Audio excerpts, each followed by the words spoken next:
that can only be seen after the verdict has been decided. The verdict. Is Prosecutor Edgeworth here? Yes, bailiff. There's a phone call for you, sir. They said it was extremely urgent. They're probably finished with the handwriting analysis. Have to go take this call. In the meantime, think hard about what it is you must do. Whew! Not even 3 minutes. I think it was actually 3 minutes. Actually, it was like 2. This was 10, though.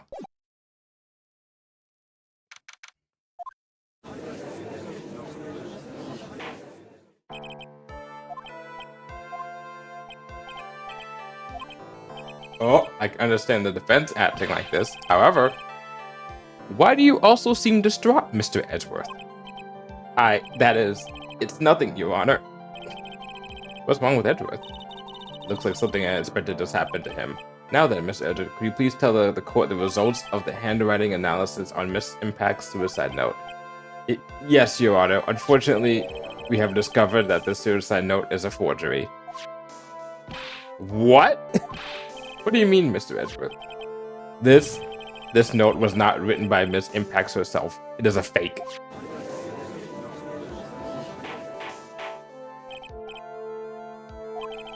If that is not written by Miss Impacts, then who wrote it? You would need more time to do a detailed analysis. However, it appears that the handwriting matches that of the victim, Mr. Juan Carrito. What a grade A piece of shit. Looks like Miss Impacts never left the suicide note after all. She never wrote anything about in guard. However, Your Honor, even though the suicide note is indeed a fake, Miss Guard could not have known that, and so that facts remain unchanged.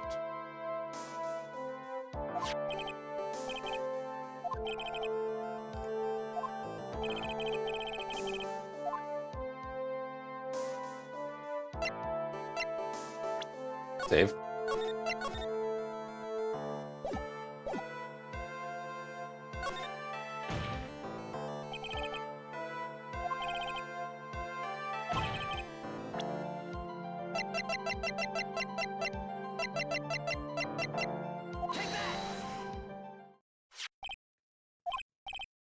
Into video camera, Your Honor, a small one. Oh, that's right, a camera. Ah, your kids and your fancy toys nowadays. How old are you, dude? Mr. Edgeworth. Earlier, you claimed that Mr. Engard knew of the existence of this note because he was spying on the victim. Isn't that right? If that were true, this means Mr. Engard would have known that the victim had forged the note. So then the defendant knew the suicide note was a fake. And if that's true, then the situation has suddenly changed in a very dramatic way. Exactly, Your Honor. The prosecution's theory as to what Mr. Engard's motive for murder was, it has suddenly disappeared into thin air. But Your Honor, it's not as if Mr. Engard monitored Mr. Carrito 24 hours a day. Perhaps the victim wrote the note in a place Mr. Engard didn't know of. Well, right back at you, Mr. Edgeworth. Why don't you show us some proof that the victim made the forgery at an unknown place?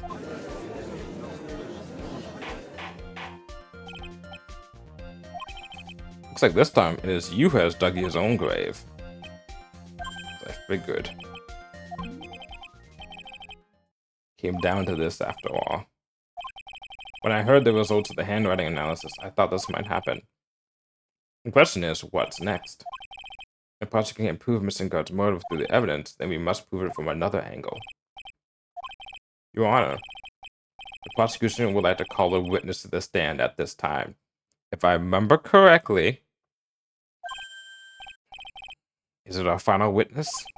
However, this witness is a little unusual.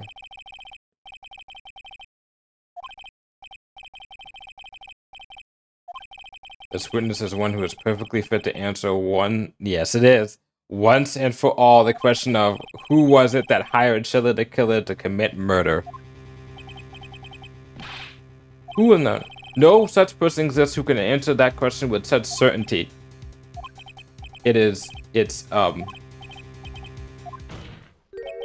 the man himself, Mr. Shelley the Killer.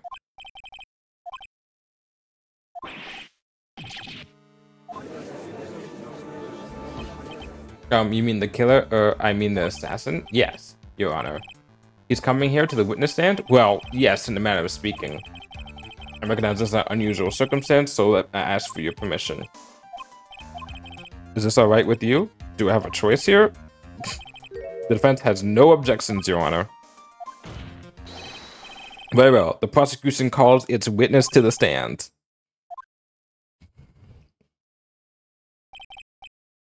Now then, witness. Your name and occupation, please. Very good, sir. My name is Shelley the Killer. I'm a professional assassin. I say, what is going on here? Your Honor? How can you remain so calm? And what is the meaning of this two-way radio? Actually, Your Honor, it was delivered to me just now, and it came with a condition. As long as you do not trace its source, Mr. the Killer will testify to this court. This will not do. I cannot allow this in my court. First of all, we can't even be sure this is really Mr. the Killer himself. Witness, please present some sort of proof that you are, in fact, Shelley the Killer. I understand. Please wait a second. Maya, no! I'm so hungry. Maya! Maya! Can you affirm anything from this? The defense has no objections to this person. We are satisfied that this man is indeed Shelley the Killer. It doesn't seem like we have too many choices under these circumstances, so now then, witness. There is one thing I would like to confirm before we speak of anything else. And what would that be? At the request of a client, you killed Mr. Juan Corrida. Is this correct? As you say, I indeed killed Mr. Corrida. Now that we have answered that, let's move on to the name of your client. Very well.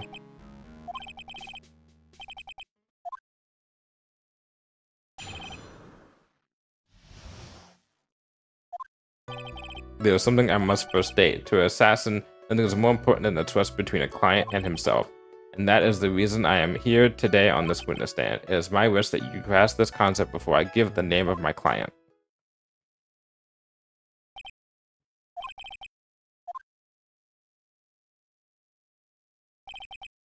Or maybe our enemy, Your Honor.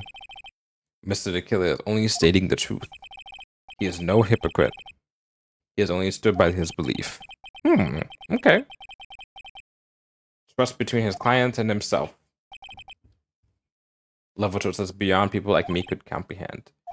Yes, I'm ready to cross-examine.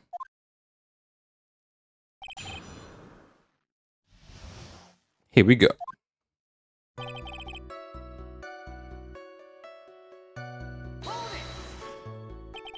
We can hear anything you have to say later. Can you please tell us your clients? I don't think you understand your place, Mr. Attorney. I said this something must. You know what the word first means? Okay, go ahead.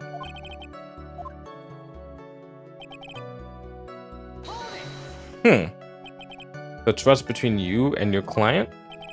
I provide my services in a fast and efficient manner. In exchange, I trust that my clients are discreet about me and my identity. If too many people knew my face, it would be quite troublesome. As the first time I've heard of my clients has ever been accused of murder, I must preserve the killer name so my clients can trust me. Couldn't someone stab you in the back and break your trust?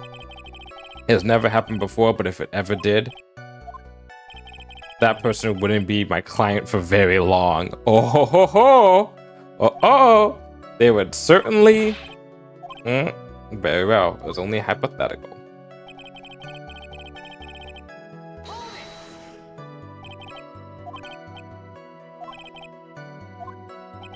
It doesn't matter to me. This client has already broken the rules and has acted outside their prescribed role. Try to implicate another in the crime in order to save themselves, and this trespass cannot be forgiven. To the gentleman who spoke just now, excuse me, but would you care to die? Oh boy.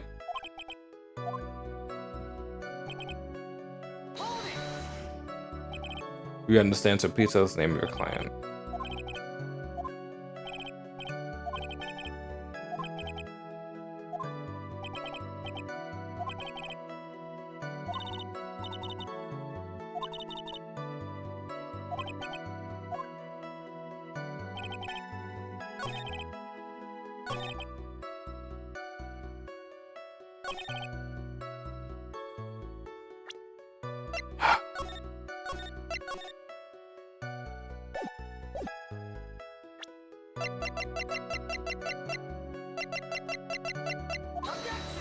Yeah, okay.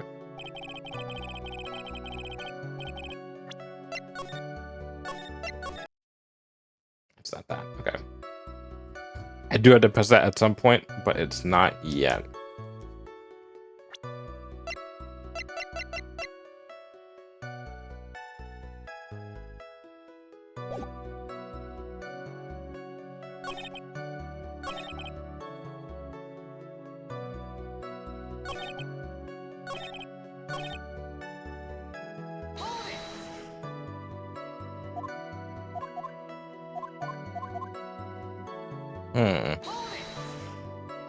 I played around with my I can't betray this person. I have no trust relation with the client who can be extended the sign role.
Witness was the name of the client who just requested the murder of Mr. Juan Kuya. That person's name is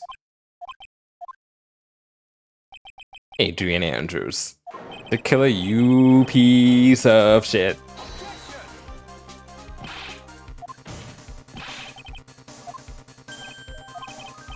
Wait, so what are you talking about, Mr. Prosecutor? I think you know my client as Adrian Andrews.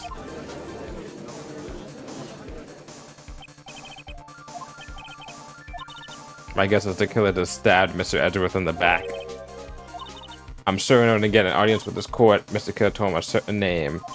Mr. Mattengard.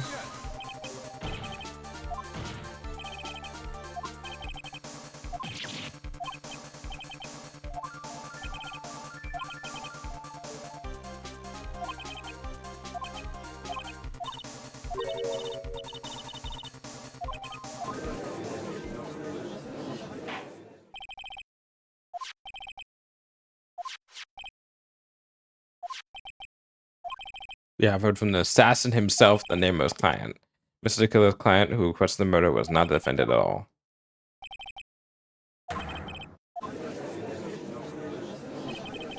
Seems to cause you a bit of confusion. Please continue your discussion and call me when you have reached the verdict.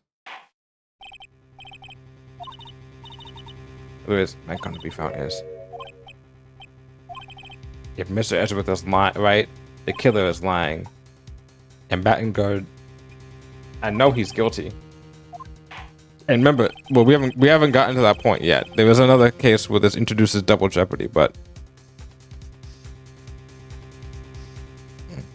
hold on, let me gotta text this now.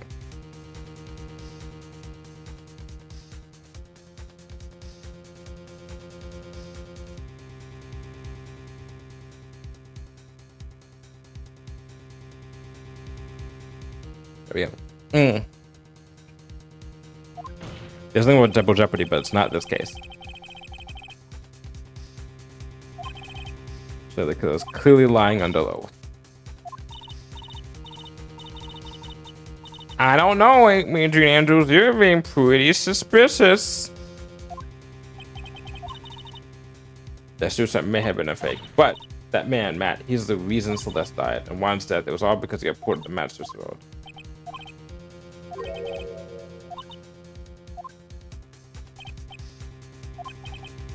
the knife, the button, donning the Uncle Sam's costume. You even have motive. You wanted to follow, you couldn't avenge someone who would hurt her. I'd say you have plenty of reasons to want them both dead.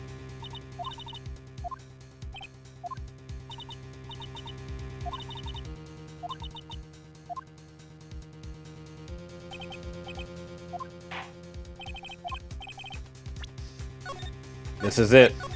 This is the moment of truth.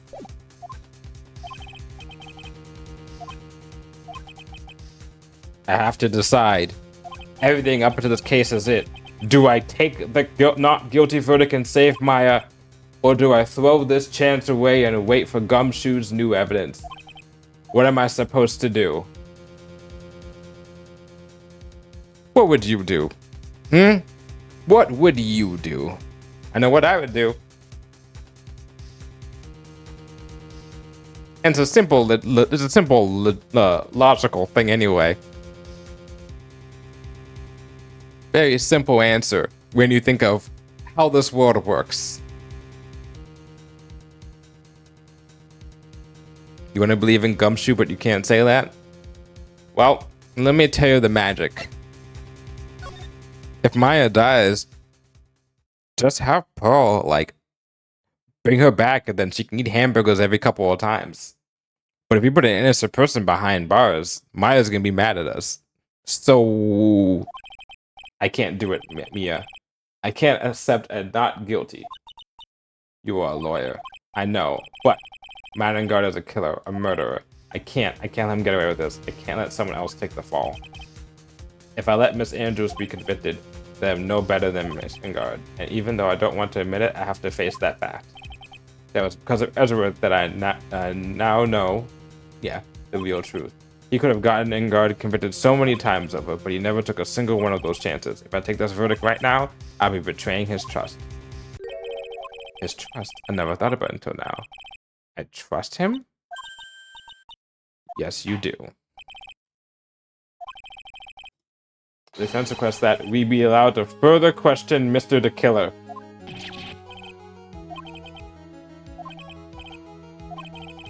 The witness has cleared your client through his testimony. Your job here said, I'm not done yet. To see through witnesses' lies and find the truth. That is my job, Your Honor. Let's fucking go. That's the whole entire point of these games. That is the whole entire point you have gone through this whole entire game to realize. It's not necessarily this about defending your client. It is about finding the truth. And I'm sure that once those pieces arrive here in this very courtroom, a miracle will occur.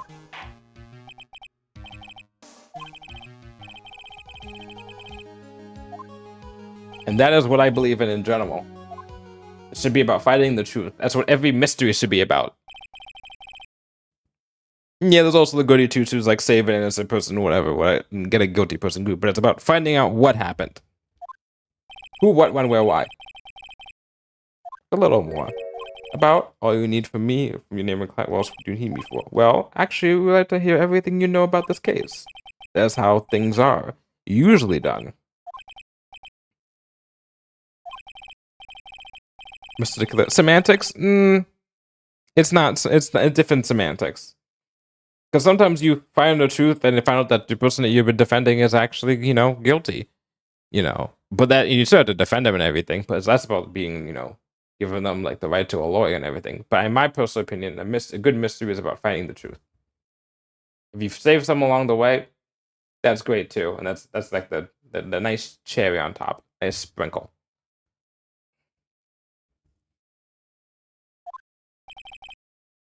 You legal people and your procedures. Is it any wonder no one likes to go to court? I don't mind. Well, it's not jury duty. Fine, watch it. As I've already stated quite a few times, Adrian's. However, when they cannot overlook is tampering with the scene of the crime.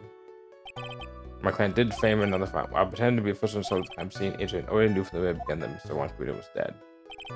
But even more appalling is the creation of planting the knife and the button. The act is what referred to as crime is breaking the rules. We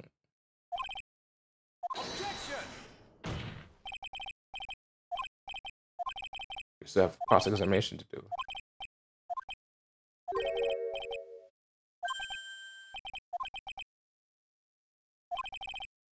If you go into escalation, then I'll be exposing the lies of this oh so for beneficial testimony.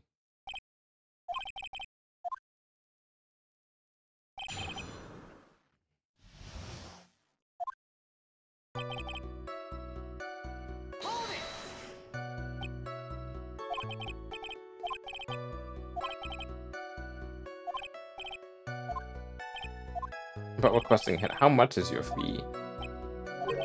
I see you're also quite a dark-hearted man, Mr. Attorney. If you would like to talk business, we can do so after the trial. No, no, no, no, no, no. I'm not thinking of hiring Mr. Wright.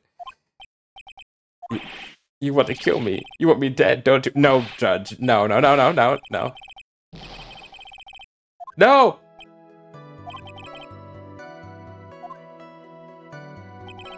One thing I cannot overlook is tampering with the same crime.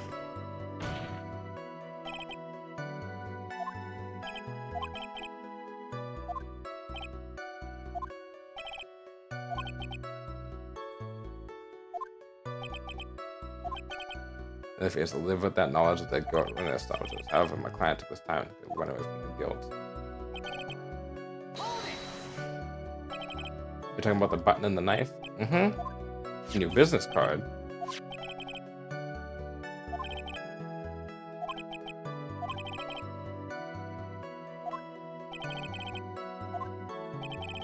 Discard everything and go and stab the deceased with a knife. You're gonna hide my card from sight. That's something I cannot overlook.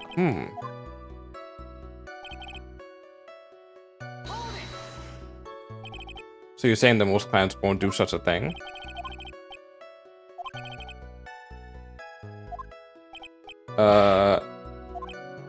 Judge? Already knew from the very beginning that Mr. Wankuda was dead.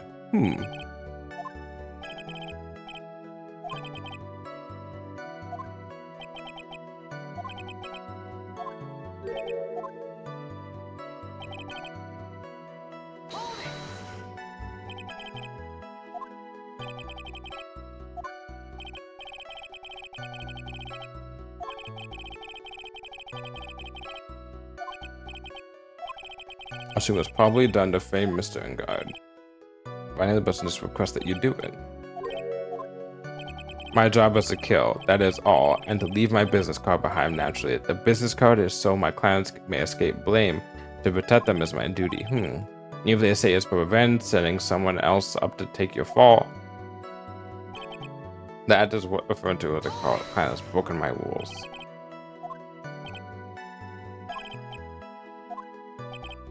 I must, as I have yet to find a person to take my place and become the fourth successor.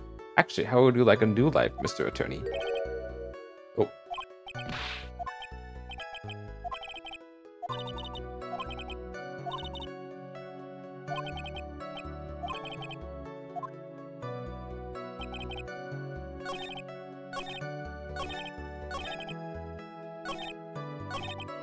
Okay, slave here.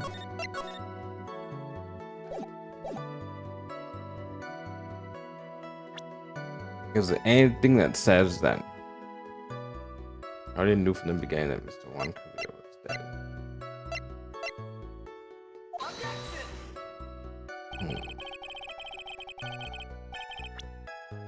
One day they're gonna get me and like put like the default like you fucked up thing behind an actual one. When that happens, I'm gonna get screwed over. I did do that at one point.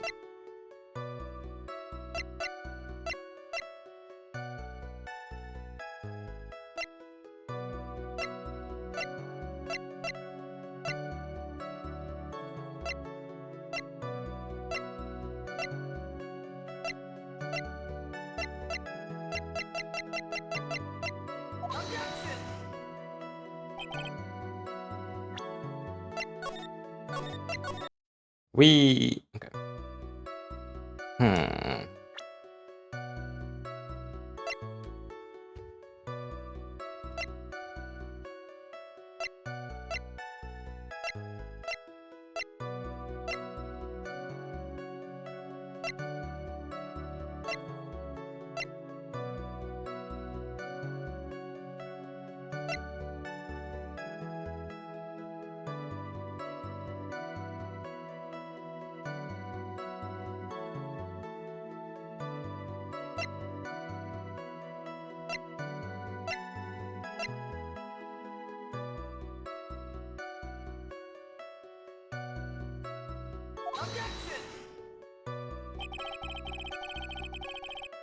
Let me look at the statement again.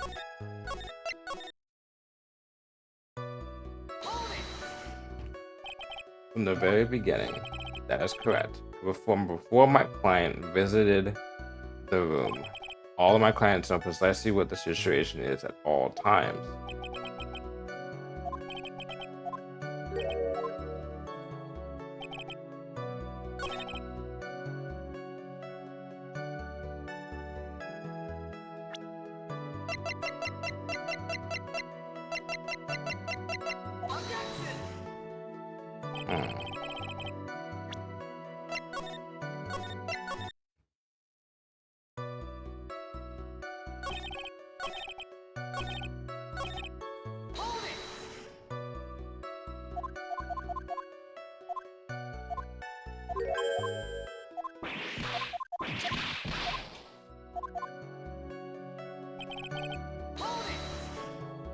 Sometimes you just go through the pressing twice.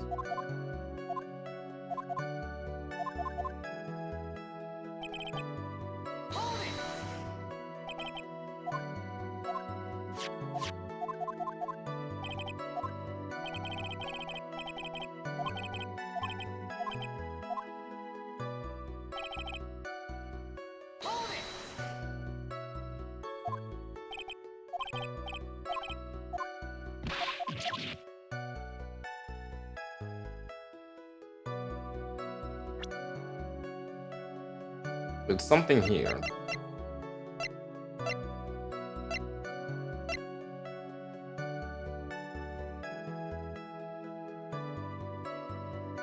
I already knew from the beginning that Mr. Juan Carrito was dead. There's just this all the times.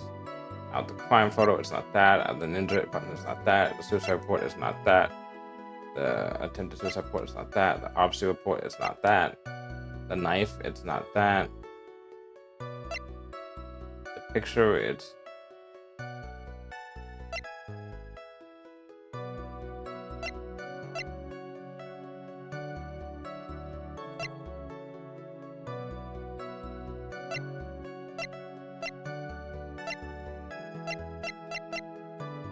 stuff there?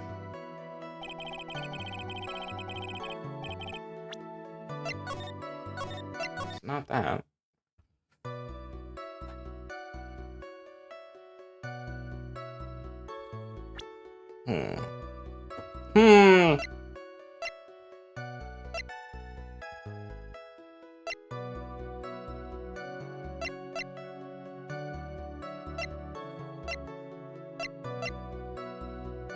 It's definitely this statement, right?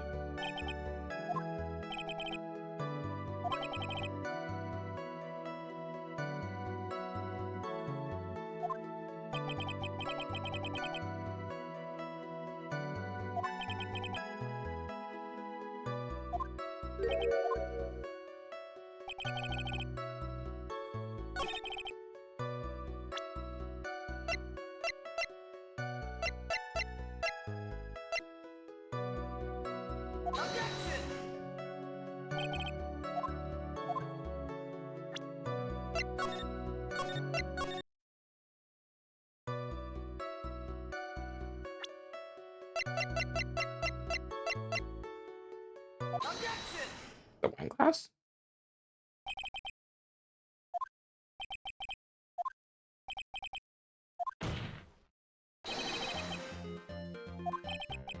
But are you okay?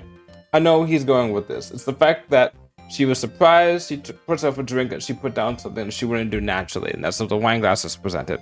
However, this is based off the idea we originally had that she saw him with no knife in him, because she did put the knife in him.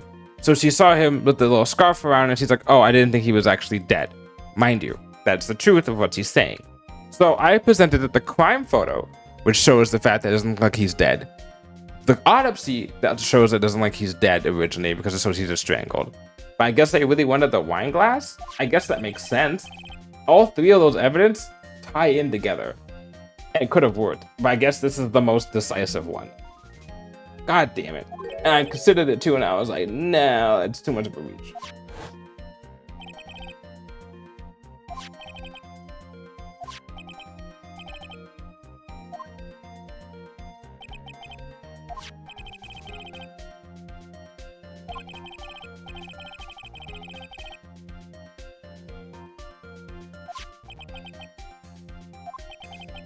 Strangely enough, I had the same exact thought just now.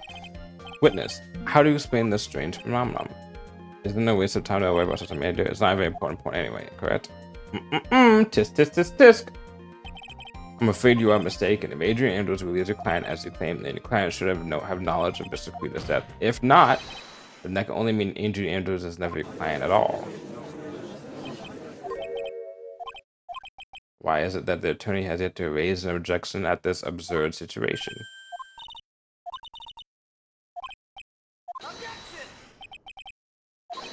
You know you can't say things like that without any evidence. Well, so anyways, I'm positive there wasn't a contradiction in that testimony.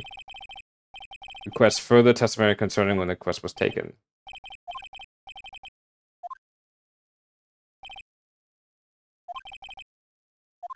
This is a very strong tightrope. Very like weak tightrope we had to be on. About a week ago, request for my service the night of the ceremony. You met at a certain bar to discuss the founder's manners.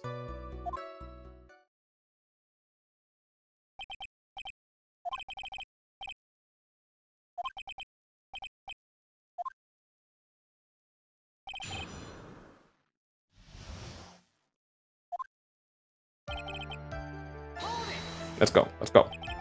1 week ago? Are you sure? Yes, I'm quite sure. I, of course, had my own preparations.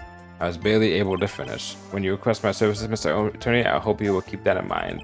Please, stop. Yeah, they're trying to keep this trials going as long as they can. In any case, my client this time had a very specific date and time in mind. It was a request for my services on the night of the award ceremony. Did you ask why on that specific night? No. Try to fulfill all my conditions and my client's request, but for why I only had my suspicions. So what are these suspicions you had? Why did your client request that night? So it was for the bear. The bear? My client spoke of it. I'm sure there'll be a bear-shaped figurine in Juan Quita's room. I would like you to retrieve that item for me. Inside that figurine was a suicide note. Naturally, the victim brought it with him to his own hotel room. He planned to publicly disclose its contents at the press conference, after all. That is correct. If I had not done the job that night, I would not have known where that bear figurine was. It's very important. And that is, the client knew the secret of the bear figurine.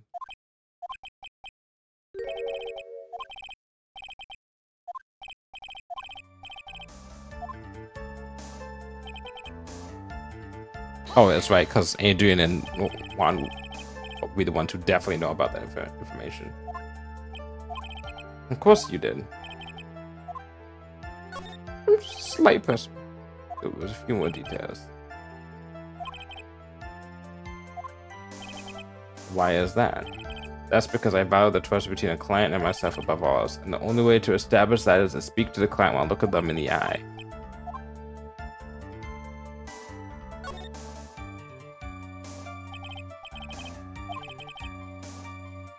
If I had met the client before the murder, then it's unlikely he is mistaken.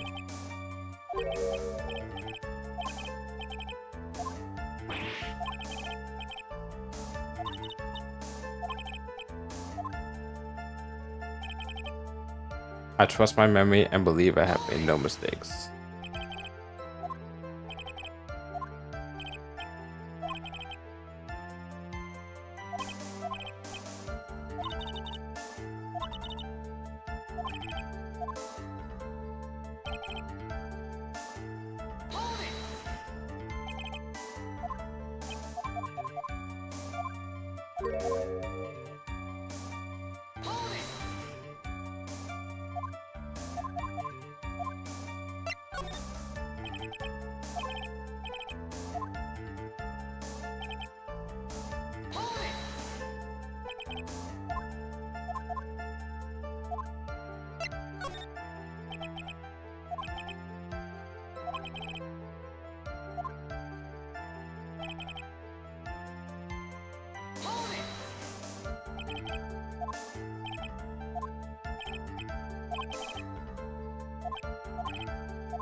Why he meets his clients is not important. That wasn't the point. Witness, please stop side customer.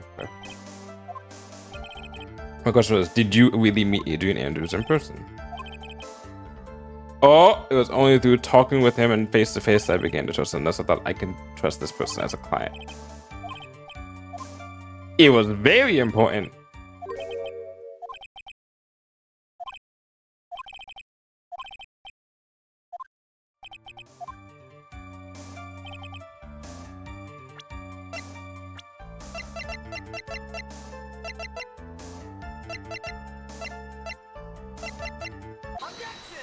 That's funny. I'll have to go over this one more time. You met Adrian Andrews at a bar and took the quest at that time. Mm-hmm. And that's when you thought he was trustworthy.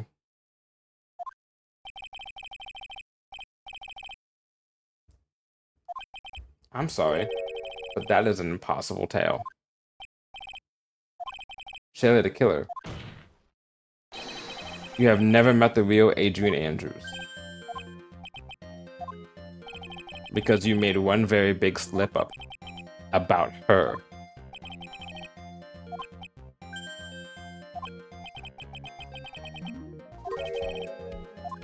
That's why I'm going toe to toe with a professional assassin. Let's go! If you've ever met Adrian Andrews in person, one look will tell you that she is a woman. Well, you know, gender identity and sexual orientation, and you know, very fluid things. But order in the court. Mr. Wright, what is the meaning of this? This witness testified to the following: that he always meets face to face with his clients and taking their requests. But has never met Adrian Andrews in person. That's exactly. And that means Mr. the Killer's client could not have met Miss Adrian Andrews. Oh, looks like you're sweating.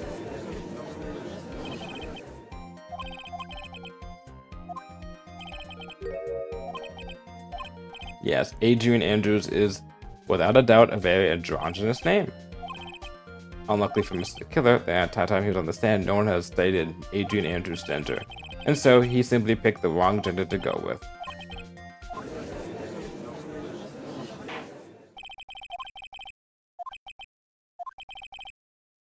We must mix the client with another. So does that mean you remember something different now? Yes, of course, please. If you allow me to testify once more.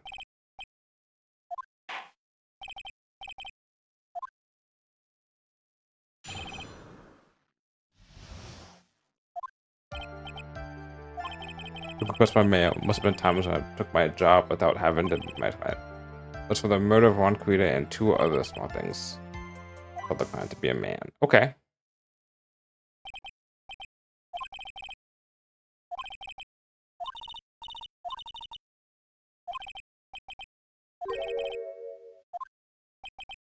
As he's standing there across from me, no matter how strong a punch I'll throw, he'll counter it. Okay, alright, guys. Alright. The kissing booth is over there. Okay.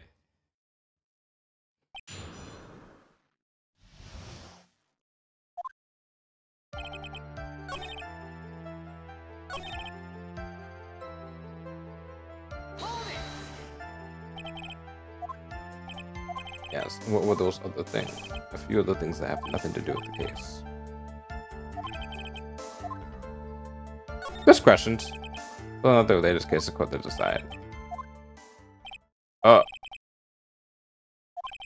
Which I wonder what was pushing you to continue this cross-examination. Could it be that you're planning to betray your client?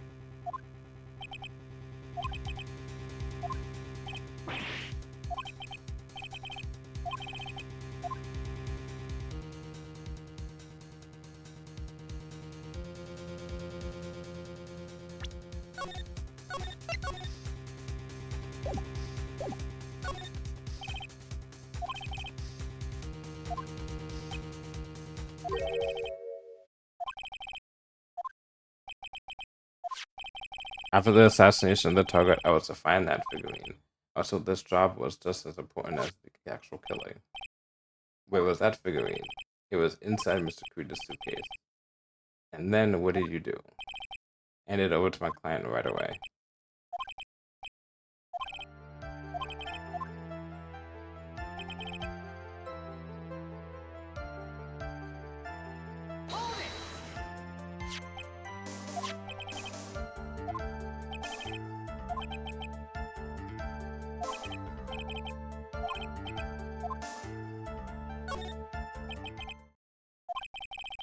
Oh my god. Oh god. Thank you, Vic, for the raid. Oh, jeez. Oh god. Oh yeah. Heavy time. I gotta turn down those sound alerts. I'm turn on the raid alerts. Oh jeez. Uh, whew. Thank you for the raid. Let's see. How are you doing? How was your stream? I'm gonna do this manually because I have no button that actually lets me do this not manually. Woo. Second raid. Let's go. Woo. Ooh, Bug Snacks. I've heard about that game.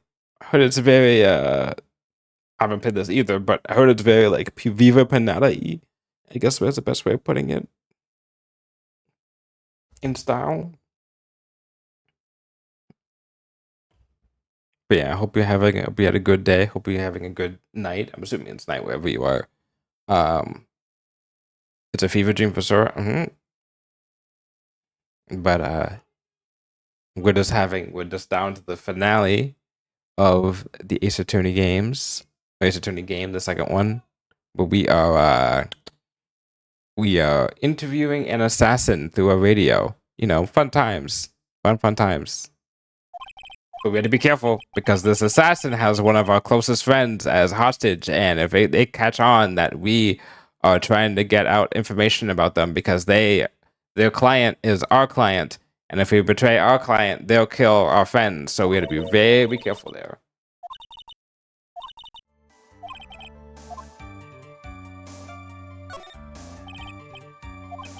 You gave Miss Andrews the bear figurine, and she told you to take the bear and wait for her. Is that correct?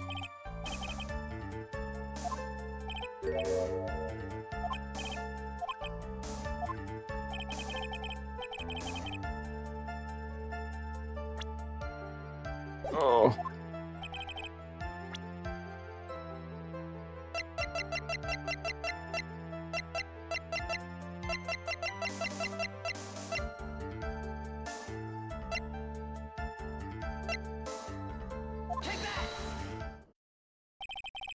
Whew. I was on day today. It was pretty good. I had work early. I have a 4:30 shift, but that means I get out early anyway. I only have 4 hours of work. And then I don't work tomorrow, so I get to chill and eat. Already have my food, and yeah, have a good time. What? Come on, Winton. What'd I do? What'd I do? What did I do? Oh, come on, Winton. Let's go, Winton. Yay! Oh, maybe it's that. Had we given the bear to Miss Andrews, then this item should not have been inside it. This item? Yep, this is where I'm going. We're going? We need to pack a suitcase? Your Honor. Please think back to Miss Andrews' testimony. Oh, you're cheering me on? Right, thank you. I'll take that. I'll take either one. And I was going to burn it for her sake. If even for a single minute this bear had actually been in Miss Andrews' hands, which we just thought about just now, I'm sure she would have taken the suicide note out and burned it.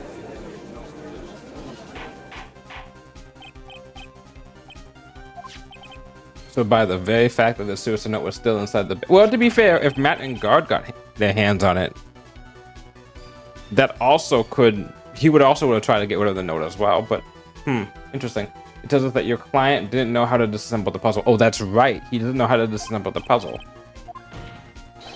It means, Your Honor, that it's impossible for Adrian Andrews to be the client.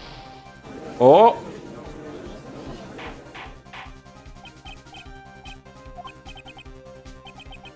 Mr. Phoenix, right? I'm sure I mentioned this before, how I hate traitors above all else. I think a cross-examiner has clearly demonstrated something to me. You must wish to break your end of our agreement. That's enough. If that's your intention, then there is only one thing for me to do. Cock's gun. Gentlemen, ladies, please excuse me. I have a matter which I must attend to. Mr. Attorney, bring this trial to a speedy end, or I may stay my hand. Otherwise...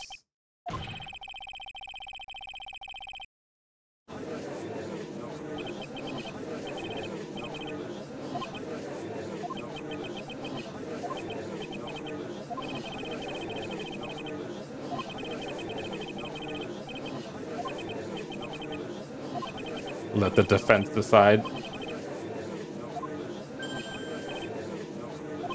The prosecution. The prosecution rests. God damn. The prosecution has no further questions, Your Honor.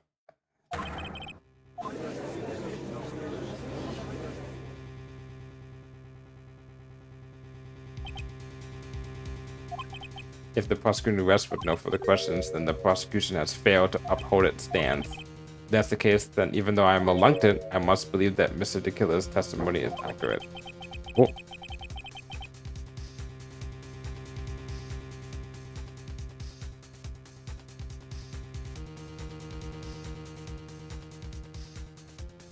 Had a Rumi come in for a second. That would mean that Shelly Tequila's client is Haley Jean Andrews. Mr. Wright. If I end the trial here right now, then your client Matt Engard will be declared innocent, and in his place Andrew Andrews will be charged with murder.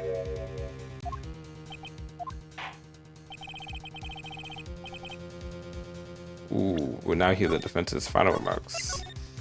Guilty! Guilty! Items from Tequila's hideout didn't make it in time. We tried as hard as we could, but we got time ran out. The outcome now rests in your hands. Oh, look how nice this guy looks. He's such a nice man. Refreshing like a spring breeze.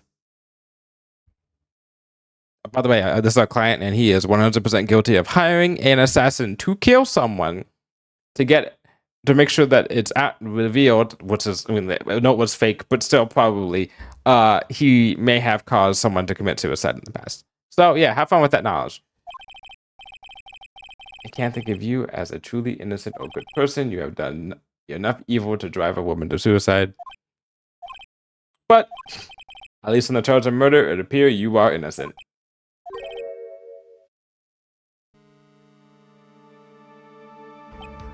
So, I guess even the old fuddy-duddy figured me out. What an atrocious lawyer have, giving up his own client up like this. And that refreshing like a spring breeze crap, it's just as atrocious, don't you agree? Anyway, get on with it and pronounce me innocent already.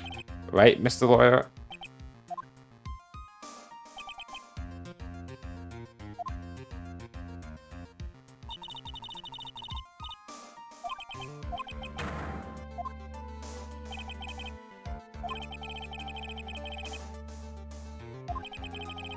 Do I put an innocent person behind bars to save someone who is innocent? Or do I get a guilty person a verdict of guilty but cause a friend who is innocent to die? These are the questions. Someone's life is going to end. The best moral conundrum in the Ace Attorney series comes down to this one choice. If the person who hired the assassin was Adrian Andrews, then your client, Mr. Matt Engard, is innocent. After all, my lawyer is going to say that what I want, aren't you? Right?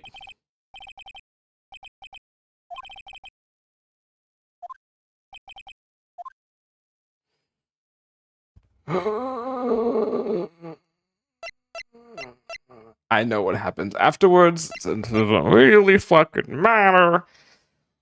But just for the flavor.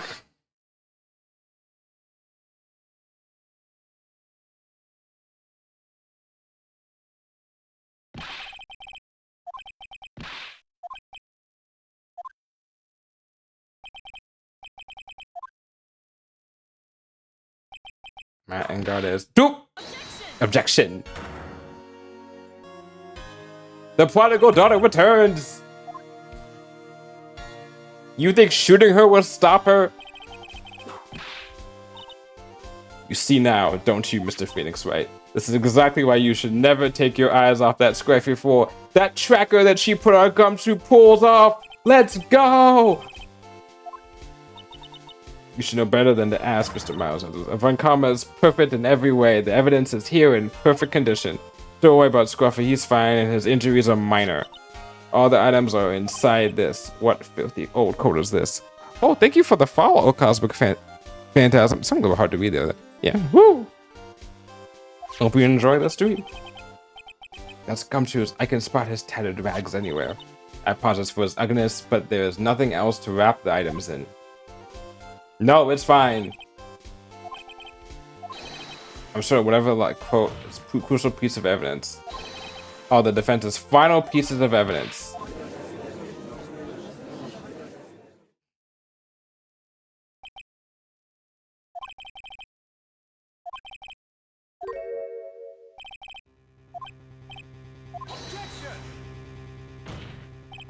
Your Honor, it is our duty to examine every piece of evidence down to the last. I request that Ms. Falcone be allowed to present these pieces of evidence.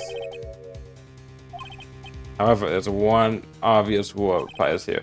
If these items do not bring up any new points, then they will not be accepted by this court. Now, you please. Yes, Your Honor. The killer left 3 pieces of evidence.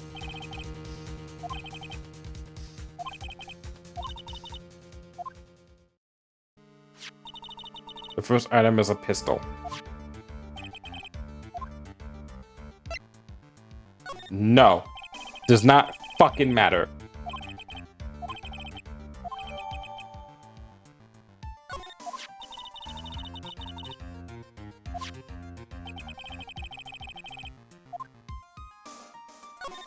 That fucking matters.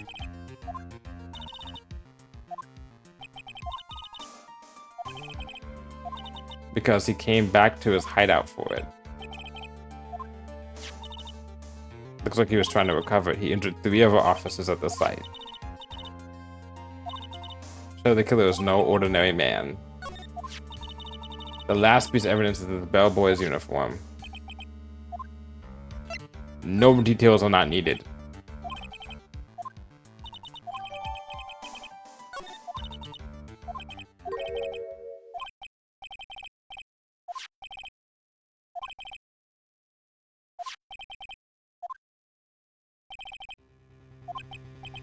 Is who is the client. And those 3 items don't have to tell us anything about that.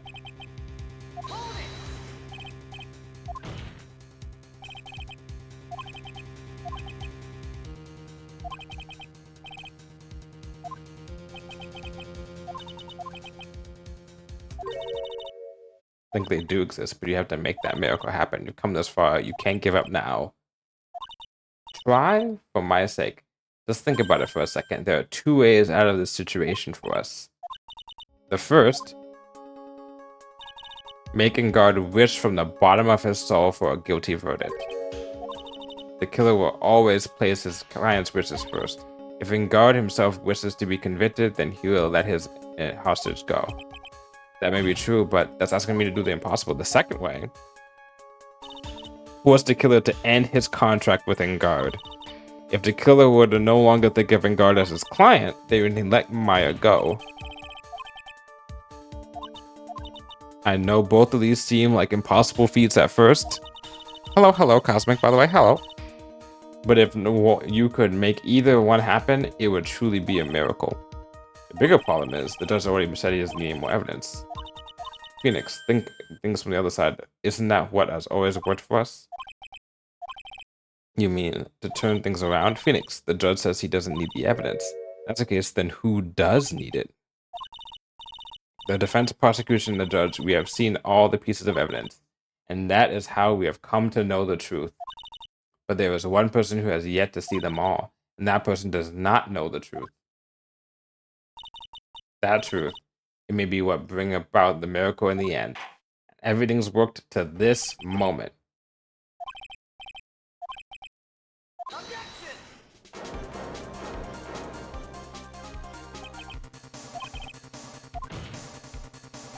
I'm not saying there's us who needs the evidence, Your Honor. Yep. Yes, Your Honor. Please, Your Honor. Please show your evidence to who you think is the right person. It's impossible to try and... Yep.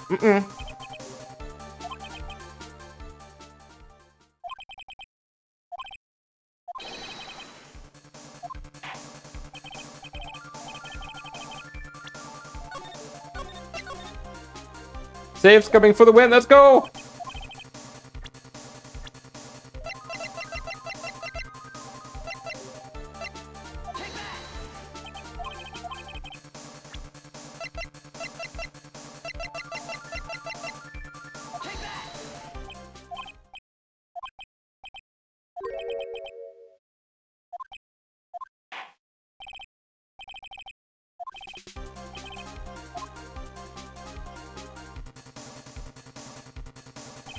Maya, she's okay, right?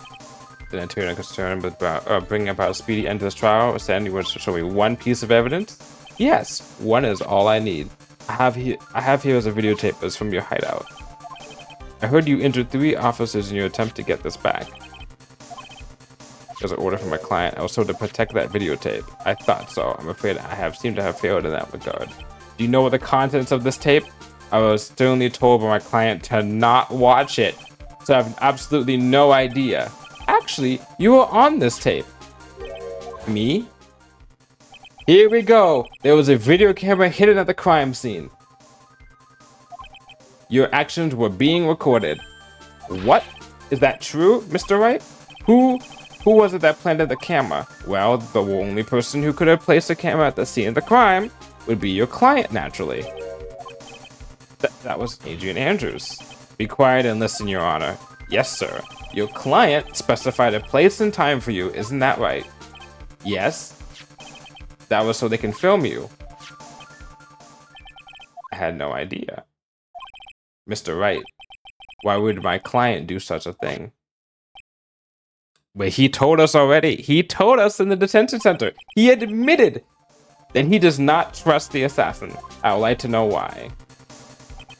Why would Matt and Guard film the crime scene? The real reason why he did this is my ticket out of this whole mess. There's only one reason why your client would secretly film the crime scene. They wanted blackmail on you.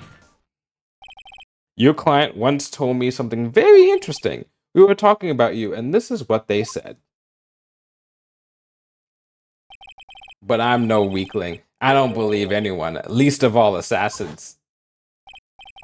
Oh, come now, Mr. Wright. Assassins aren't above blackmail. Yes, that's where the video comes in. With that, I can keep him at bay and even blackmail him if I want. And what was the one thing that serial killer likes of all? Trust. Your client didn't trust you at all. They were thinking of using this video to blackmail you. What do you have to say to that, Shelly the Killer?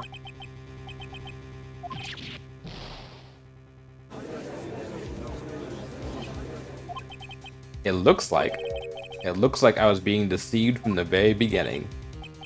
By it, natural is the kind of person they are. Your client is a person who only thinks and plots of how to use the people around them to protect themselves from any and all dangers that may arise. It's like show business because they're an actor. That is the true nature of your client.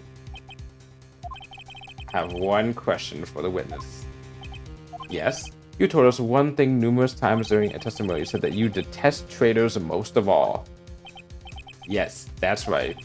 But what if that traitor was your own client? What would you do then?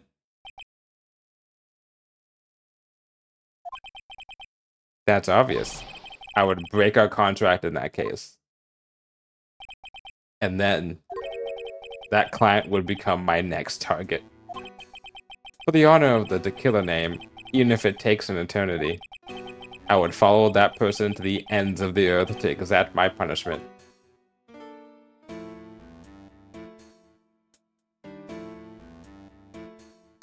Disc. I see. And we just killed 2 birds with 1 stone was what Mia told us that we needed to do. That's all I wanted to know. The traitor became the killer's next target. Ah, I get it. This is how we'll turn this case around. Mr. Wright. Yes? My contract with my client is over as of now. I seem to have a new job on my hands. I will now return to you your precious item. What the? I'm not an item. Maya, shut up. It's okay. Just do not argue with him. Whew.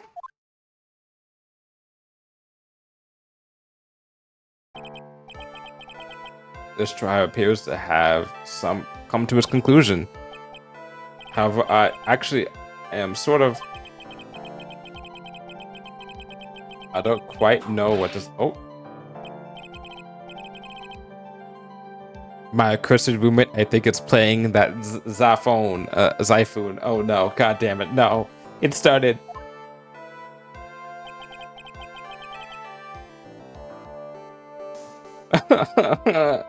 She always has you in her sights. Now, I do believe it's time to finally hand down a verdict.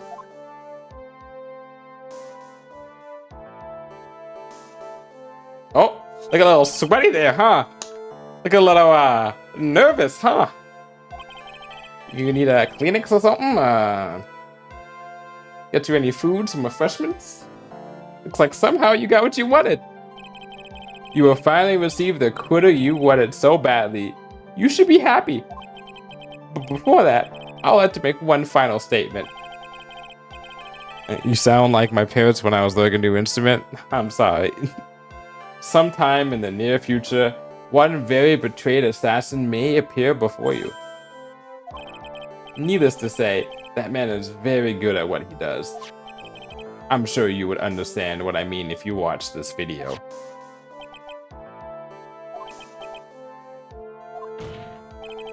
Now then, Your Honor, the verdict, if you please. Whether he's convicted or acquitted, there is no escape for him now. Go on, Phoenix, plead whichever way your heart tells you. Matt and Guard. Even though I am a lawyer, I cannot make your crime disappear. I think a guilty verdict is appropriate here. Even if you got an acquittal, the instant you set foot outside the detention center, your life would be in danger. No matter which way you look at it, you can't run away from your crime anymore. At least you'd be alive in prison.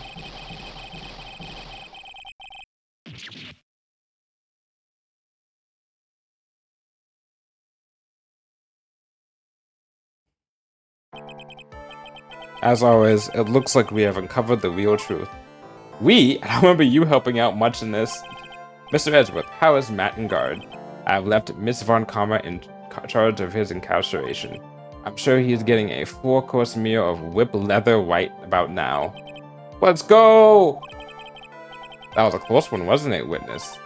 Yes, I plan to pay my debt to society for my own crime, Your Honor. The first time I was called to the witness stand during this trial, all I felt was despair.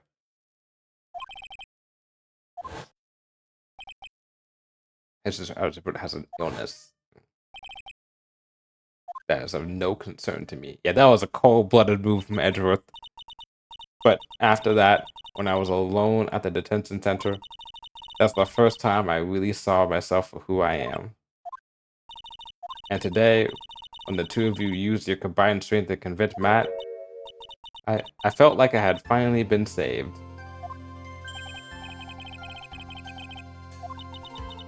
I'm really happy that you two were in charge of this case. I really don't know how to express how I feel at this moment.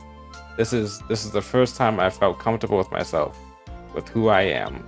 Thank you so much, everyone. And thus, this concludes one of the 2 times I technically lose a case. It looks like we have resolved everything at last. Well, one of the 2 times Wright technically loses a case. As for myself, there are still a few things I'm confused about, but everyone seems to be in good spirits. And that is good enough for me. That is all. The court is adjourned. Well, technically, that's complicated. That's more of a lose the battle but win the war. Or win the battle but lose the war. Yeah, win the battle and lose the war. This is the first time you've not gotten your client off. Take the win, well lose. This is the only loss that is a win. Let's put it that way. Every other loss that is ever in this series that I've played so far is not a good one. You got them a guilty verdict this time, but you have to look past all of that to what's really important. You now realize that there is something more than just getting a not guilty, right? Yes, I understand now. Think back for a second. Think to the moments before Miss Von Karma arrived with the final piece of evidence. Think about the incredible decision you had to make.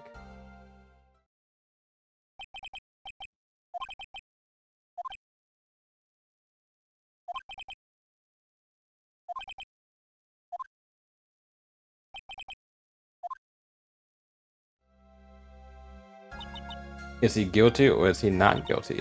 Those were your choices then, and your answer spoke to what being a lawyer means to you.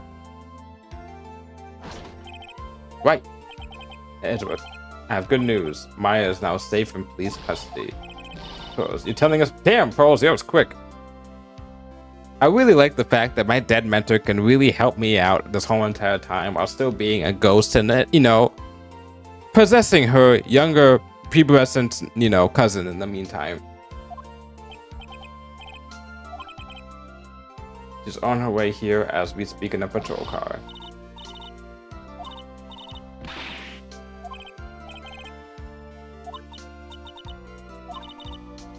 Nick will save her. Mr. Nick will save her. Let's not think about it too much. Yeah, Miss Von Karma. About earlier, thanks. Ow! Why are you still smiling, Mr. Phoenix, Wright? You lost. Your perfect win record has now been crushed. Thanks. And yet, you are still happy? I don't think you'll ever understand, Miss Von Karma. How dare you?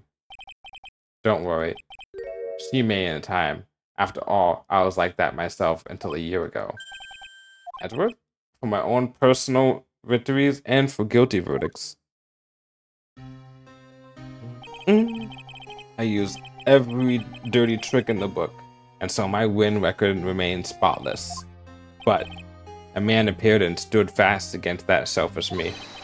Please, get a room, you two, and fought him in my usual manner and tasted my first defeat. I felt like I had lost everything because of that. And then DL6, baby! It was my turn to sit on the defendant's chair. And I was saved by that person I called my enemy. I couldn't forgive myself for all that had happened, so I left the prosecutor's office. I had a soul-searching time. I left that note. Prosecutor Miles Edgeworth chooses death. As you should have. Damn! A prosecutor who has shamed himself with defeat should crawl into a hole and die. But that was not what happened. After I left the prosecutor's office, I finally came to realize something. And it was in that moment of clarity that everything began to change. We prosecutors use anything we can to attack the defendant. But every time we did so, no matter how desperate the situation, instead of giving up like most people, that man would hold strong with his undying faith. And then, before I knew it, I began to trust in that man as well. It doesn't matter how many underhanded tricks a person uses, the truth will always find a way to make itself known. I think the truth really becomes the idea of like, you would trust in the court process that your opponent will not like necessarily take out illegal evidence or do underhand tricks to like circumvent things. You're both are working with the same evidence to get, to get something done. So everyone's on a level playing field, but at the same time, they both have their own arguments to be made. You know, if somebody kills someone and like there's all this evidence around, both sides have all the evidence. The only thing we can do is to fight with the knowledge we hold and everything we have. Erasing the paradoxes one by one. It's never easy. We claw and scratch for every inch. But we will always eventually reach that one single truth. This I promise you. The truth. You can't handle the truth. I said it. Yes, that's the reason why prosecutors and defense attorneys exist. But I'm sure you knew that already, didn't you, right? I know it now. That's why you couldn't forgive me. This man who went into hiding, isn't that right? This man who only had his sights set on victory, who ran away into the night.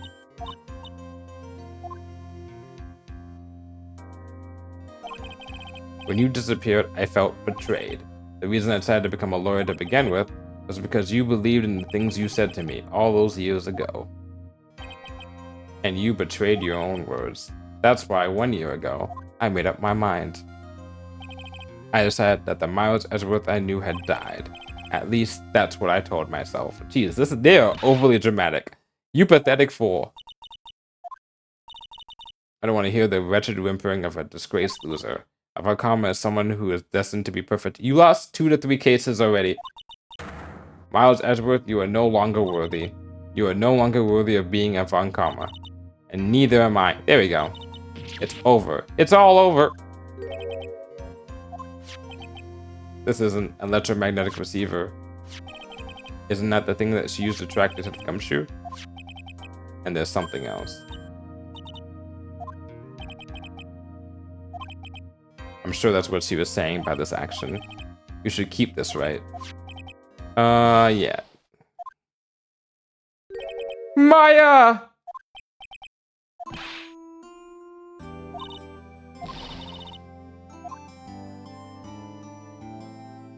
She's safe. She's gonna need therapy, though.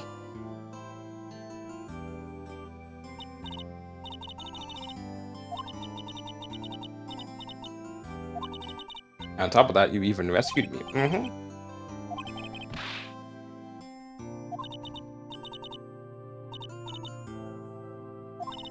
I would just, if I would just come back and haunt you like a bad coach through Pearly. That's what I'm like, we honestly would definitely gonna get Madame Guard guilty because she can just come back as a ghost. Her family can do that. Is it really easy to do something like that? Yes. Mia was inhabiting Pearls for like 90% of this case. Death has no meaning as long as one of your family still remains.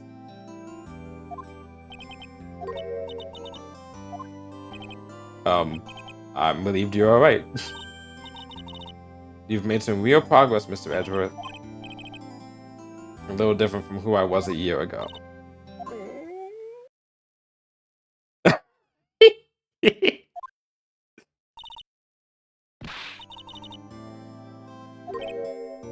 Getting some burgers. I'm so hungry you can even look like a nice juicy burger on the bun to me, Nick. I'm a prime rib at least.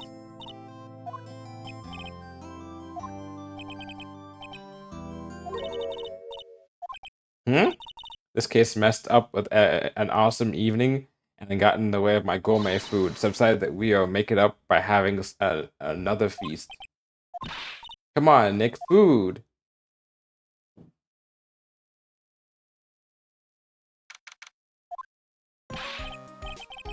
Gumshoe and he's okay with some bandages. That's our himbo right there. You would hit a telephone pole of all things? I've been there, man. Wait, no. I hit a street pole, I think. Not in a car, though. Just walking. Telephone pole, then it wasn't a red light that got him. I felt like my dear old heart was gonna give out on me, and I ain't joking. It was more exciting than in the very last episode of Steel Samurai. Don't you reckon you bullied Mr. Wright too hard? If you're gonna start being a lot nicer to him, he might just kick it. Tonight, even. You're gonna get your picture taken by a genuine professional photographer.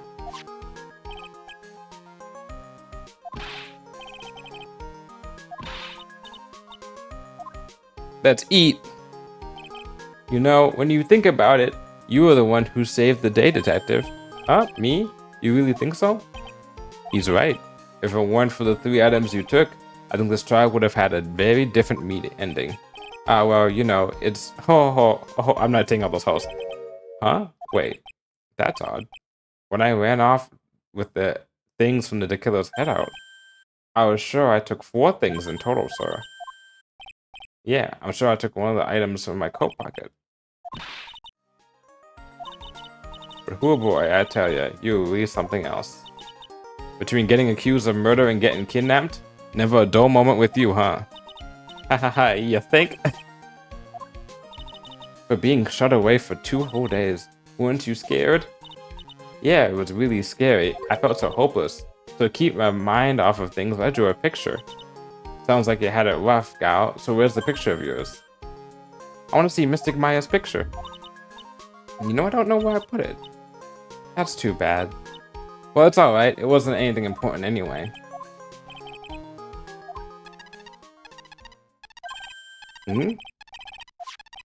This thing is picking something up. awful experience of my life. I can't believe she stuck a tracking device on me. That's odd. Even though you're standing right here, this tracking device seems to be from a different location. Probably busted or something, sir. Doesn't matter. I'm afraid it's about time for me to excuse myself. I still have some work to do. You haven't eaten anything yet, and you've eaten way too much, you glutton. I've had fun tonight. Now, if you'll excuse me. Wait, what? I just want to say, thanks, Edgeworth. You really saved me out there. If anyone should be saying thanks, it should be me, right? I feel like words alone aren't enough here. I wonder if there's anything I can give to express how I feel.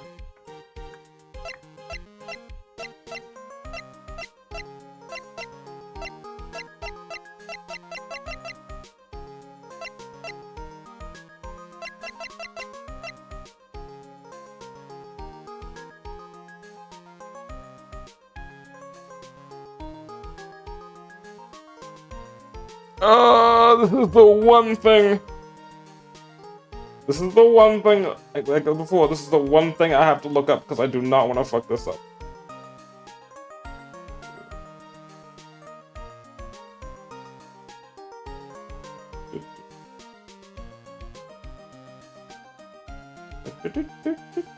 Okay, I was right. Thank you.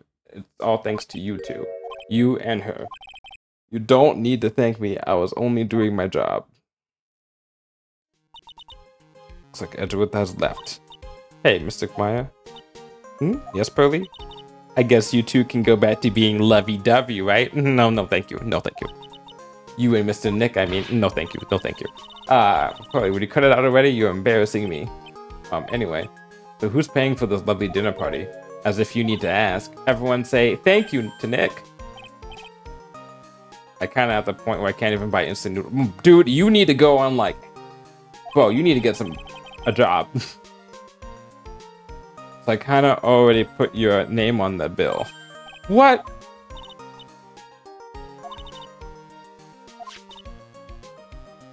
You guys need to be more careful with your money. You bought it from me since it's on your tab at all. What? Why do I suddenly feel like screaming? Yeah, pal. Time to let it all out. This is going to be the first time I heard the real you. Go on. It's been a while since I heard you say it. I've been busy in hatches at all. Alright then, if you say so. Objection! In the actual, on the DS, you can like... If you press the button for... You can... There's a microphone on the DS, right? And literally, if you press it, you can go, objection! And you can hear them. You are saying objection to the game, and it says objection for you. It's pretty cool. I really feel like I've been living on the edge lately. I mean, I escaped death 3 times now. Pretty cool, huh? I feel like a pro.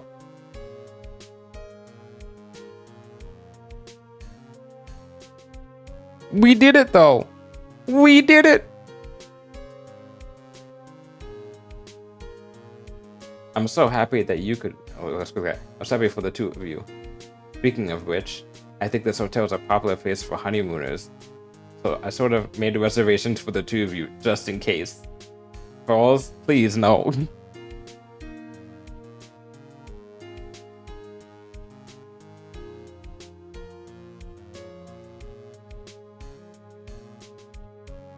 Well, pal, it looks like I'm back on the force again. Let's go! Getting paid at least. They'll need to pay you what? And he got me to reinstate me. He also heard he said things like, letting that one go is that bad for all of society. I knew it. Crashing headlong into everything is the only way to live, pal.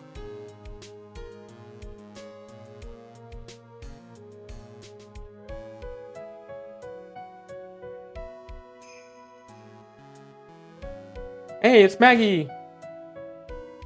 I am Maggie Braid and retiring this uniform as of today, sir.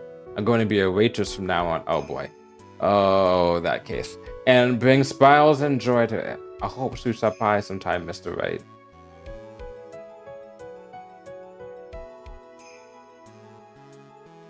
That's like the second worst case in the whole entire series, isn't it? I'm not saying his shit out loud. He is creepy.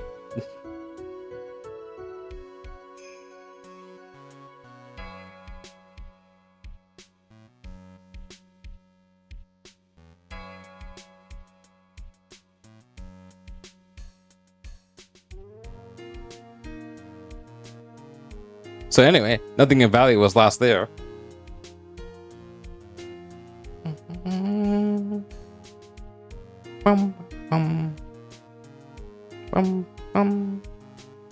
It's time to dig in and now let the world know we are serious. I plan to make a fabulous flight to Zimbabwe. Ooh. Hey Max, what do you think Zimbabwe is like? Do you think there are castles made of cake and bunnies who can talk? Regina, please. I think if there are any talking bunnies, even they won't laugh at most jokes.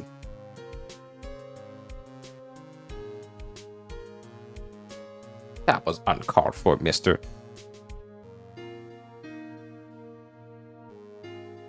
I'm ready. I'm ready. There's no way these jokes are gonna fall on deaf ears. I'm gonna be more contemporary with my humor. More curls. Represent. We've got a new act worked out. Prepare for the Hallelujah chorus. Say something, will you? You're supposed to start this off. Get on with it.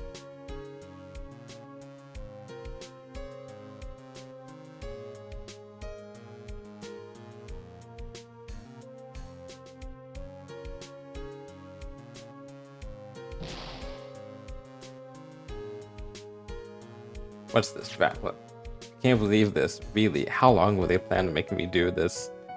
But it's Edgy Pooh's idea. That means it must have a deep, hidden meaning. But why do I get the feeling they wouldn't forget about me, would they? I was never like this in the old days. Oh, if that would be they used. Oh, here we go. And then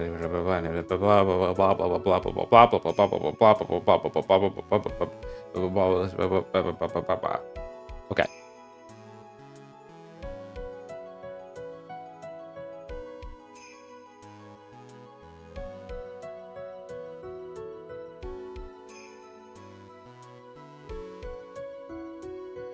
I appreciate everything you and Mr. Edgewood did for me from the bottom of my heart. Oh, that's right. I received a letter from Miss Von Kammer. She said that after I get out, I should feel free to consult her about anything at all. I'm really thankful to have met everyone. Go, you need to work on your dependency issues. Seriously. You will need more therapy than like 90% of people in this. It has become difficult for me in this country as of late. As such, I would take a short leave of absence. If you'd like to possess services, please be sure to visit my homepage. May both be blessed with longevity. You have a homepage? Hey, Shinji Mikami.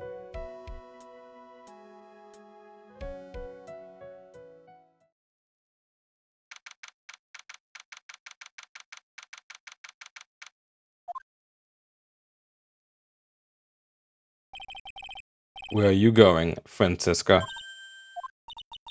How did you know I was here? With this? I heard you were planting things on a certain person. Things like tracking devices in his coat, for example. That's just like you. Only planted it there because he was always wearing it. This filthy, drab coat of his. I don't know how it ended up in my luggage, but it's going to get the trash. I promise you that. Oh, that's right. Speaking of that man, you told me something very interesting. I don't know if the things of the killer's hideout. I was sure I took 4 things in total. I said the right thing.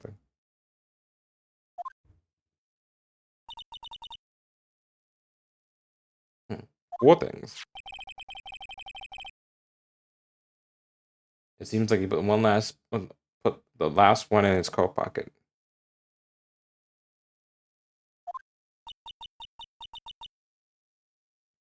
He put it in there? It doesn't matter anymore. The case is already over.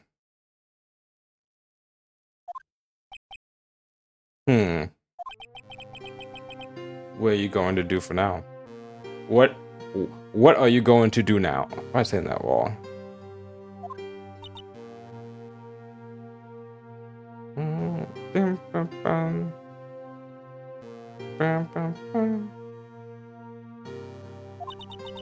That's none of your business. Are you running away? You don't understand a thing. You can't possibly understand what it means to be a Manfred von Karma's daughter. Francisca. So many expectations from everyone around me, expectations I must fulfill. I'm expected to win no matter what, and failure, such a thing, is not an option for me. My father was a genius, there's no doubt about that, but me, I'm no genius. I've always known that. But I had to be one. I had to. You may not be a genius, but like your father, but you are a prosecutor. You have been and always will be. No, I'm not. Not anymore. I've even thrown my whip away. Speaking of that, Wright gave me this to hold on to. Right, you knew something like this would happen, didn't you? I'm going to say this again. We prosecutors do not fight for personal honor or pride. I hope you will think deeply about what you should be striking down with that whip. You haven't changed a bit. You've always left me alone or walked on ahead without me. Miles Edgeworth. I've always hated you. And then, finally, my chance to take my revenge on you arrived. If I could win against that man, if I could make Phoenix Wright bow down in defeat, then this girl you had left behind would have risen higher than you. That was supposed to be my revenge. I see. You know, I can't do it. I can't change who I am. I can't throw away everything I've been until today. I believe you can. Just like how Adrian Andrews did. Adrian Andrews? You were going to use her during the trial, right? But you were dependent on your father by using his tactics, isn't that right? Today, you chased after me after I had left you behind all these years. And that's why we're standing here now, side by side. But I have no intention of stopping.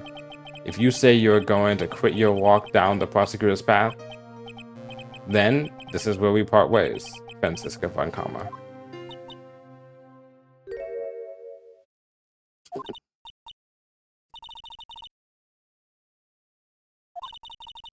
Don't think I'm going to walk in your shadow forever. Our battle begins now, so you better prepare yourself, Miles Edgeworth.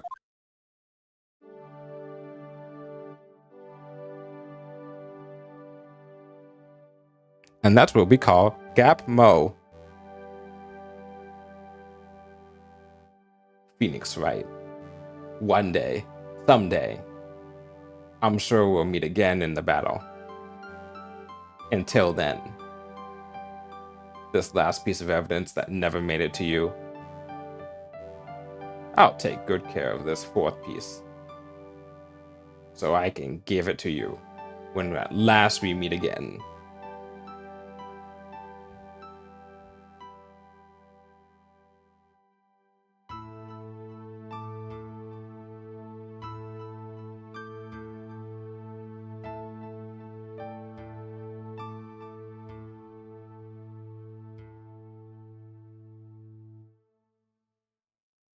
So yeah, it's just this ball.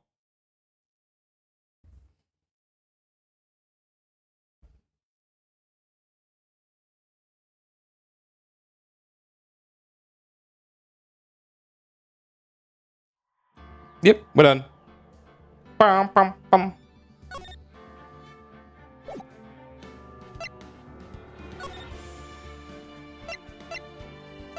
And then we start this up next time.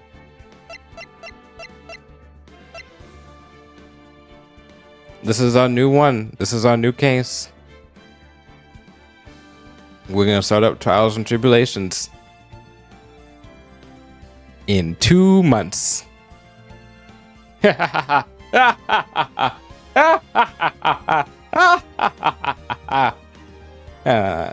work my evil laugh.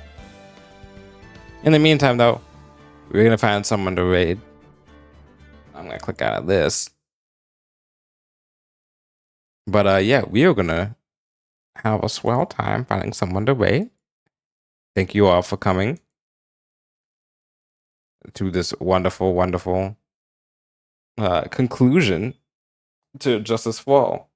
Overall, I don't particularly like the game that much. I prefer the third one because I think the third one has the first one's a classic, and the last two cases, like the special last case and like the quote unquote last case, are really cool. The third one, I think overall has a nice overarching like story that's like really good and like except for one case which is ass, ties like every other case in that game. Well, no, there's two cases. There's like five cases in the next game, and one case is not good, and then the second case is the other case that's not tied to like the overarching thing really as much. That one is, in my opinion, one of the best ones. But the the other cases all tie in together, and the ending is the culmination of like all three games, in my opinion. And then we get into Apollo Justice, which also is one of those ones where like the last case is a culmination of all the cases, and it's also really fucking good. And then after that gets hazy. I beat Dual Destinies, but I don't know that I remember that much of it. And then Spirit of Justice, I still making my way through.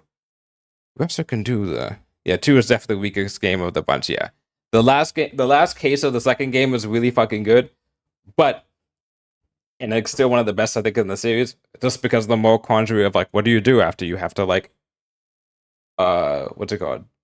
What do you have to do if you have to defend someone who's guilty to save someone who's innocent? That's a really cool moral conundrum. But overall, yeah, the circus stuff really brings it down. Uh, I am excited though. Also, need to play Great Ace Attorneys, which I may do between Trials and Tribulations and Apollo Justice, because I kind of want to finish Spirit of Justice on my own because I've started it on the 3DS and I want to beat it on the 3DS because I've spent the time to do that. But if I do that, I don't want to go straight from that to playing Apollo Justice again. So what I'll probably may do is play the Great Ace Attorney Chronicles because I've never played that before, and play both of those games, and then switch off from there and play Apollo Justice because there is a little bit of a time skip between Trials and Tribulations and Apollo Justice. So it makes sense for us to have a little bit of a time skip in real life because of that.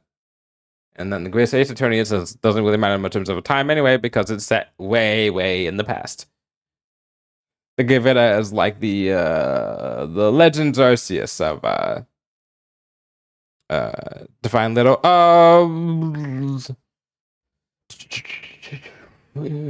poses. At least 5, maybe 10 years. How old is? I have to look up this character's name. Hold on. How old is she? Because always depends on how old she is. I'm not gonna say her name out loud because that's a spoiler.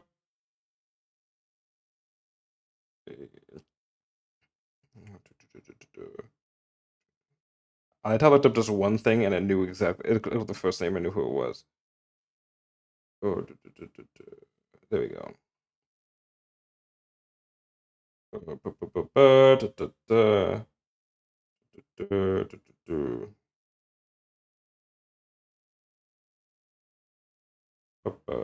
8 years? There was an 8-year time skip? No, hold on. No, that's 8.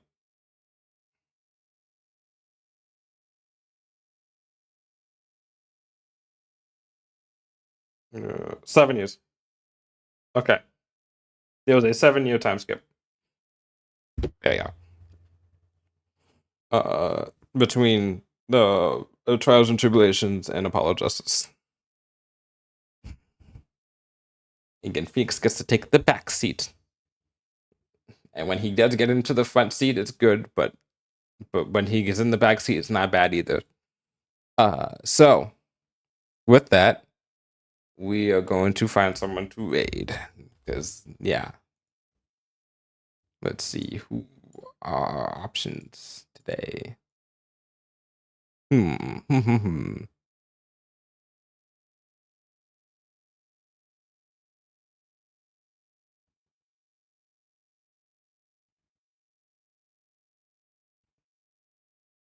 Well, let's go back to T because he's still having a subathon. It's always good to support people when they're having the subathons. And it looks like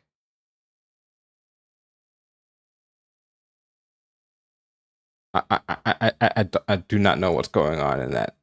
I do not know what's going on over there. Holy shit! Hold on. I don't know what's going on in your chat, there, lady. But we're gonna go say hi to Truck Chan. Go say hi to her with the subathon. I will not be streaming tomorrow. I will streaming on Saturday, most likely Titanfall 2, unless I guess missions.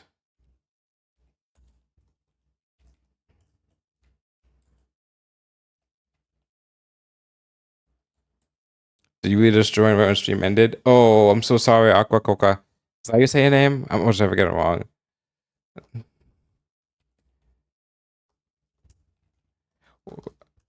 It's okay. You can always catch the next one, and I have VODs available too. Oh, thank you for the follow also. And yeah. Justice for all trucks. We'll make that our thing. Wait, that's a raid message. There we go. That's a nice one. We yeah, streaming tomorrow, most likely Titanfall 2. I'm not sure. I know Apex is having some problems with some security exploits, and I'm not sure if Titanfall 2 has some similar things in addition to that of how things are. But we will see how things are, most likely. If not, we can pick something else. If not, I may not stream. I'm off next week, so I can do some more things and relax. But see you around. All right, bye.